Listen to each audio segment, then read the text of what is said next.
Good morning from the Mountain Weather Information Service. This is your forecaster Jeff Monk, looking at the planning outlook over the Easter weekend and just beyond.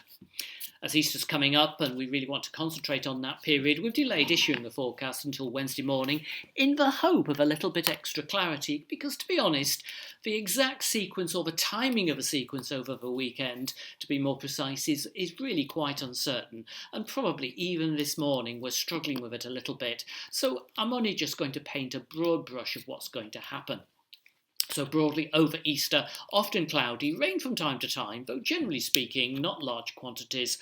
In Scotland, as temperature levels rise and fall, the Munros intermittently below freezing point.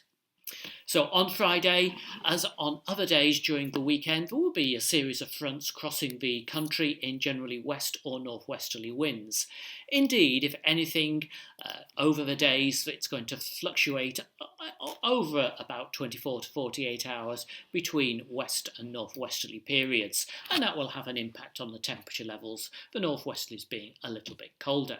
So on Friday, I've just put a front in, pushing eastwards during the day, clearing rain and areas of low cloud up, although not a great deal of rain, to just a few showers of snow on higher summits in western Scotland, so improving from the west or the northwest as the day goes on. It may be late in the day before there's much of an improvement across Wales, but even here, or I should say here, there will not have been much rain at all. But as I say, cloud tending to shroud many mountains, particularly early in the day, something of a clearance from the west or the northwest as the day proceeds.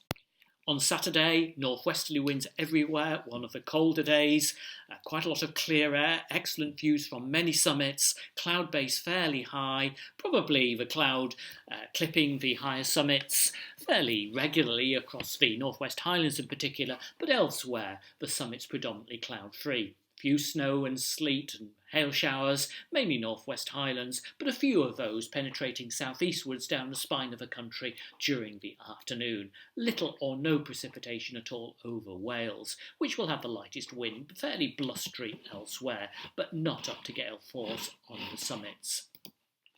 On Sunday, it's a little bit more complicated again.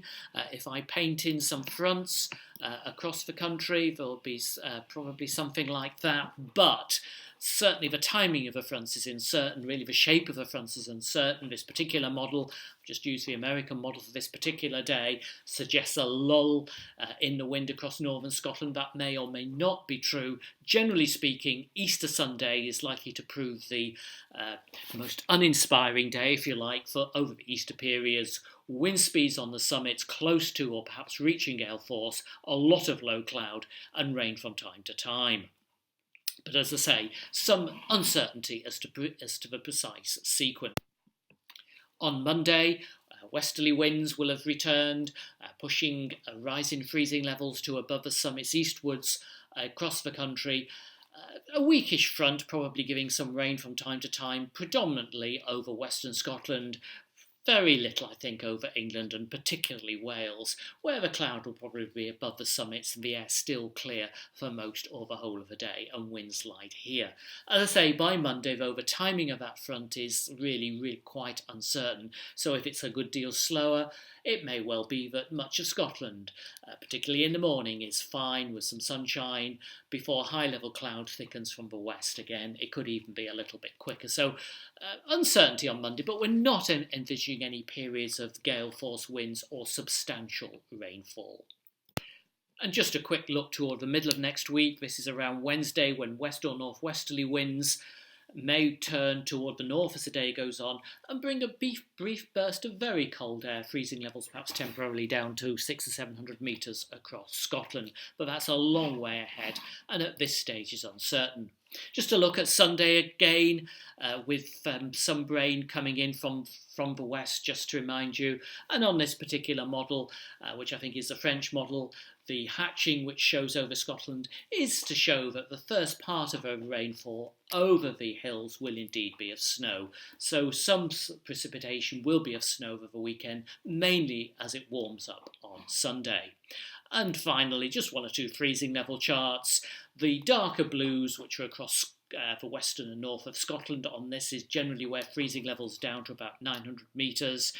The greens, the light blues are well above the summits. So on Friday, colder air is pushing southeastwards. It's pushed southeastwards on Saturday, so everywhere will be in the clear, colder air. Freezing levels 8 to 1,000 metres, and then it's coming back.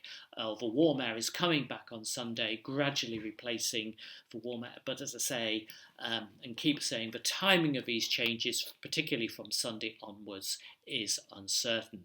Nevertheless, over the weekend, I do think there'll be some good conditions to be had, perhaps more so early in the weekend. So do enjoy your time on the mountains.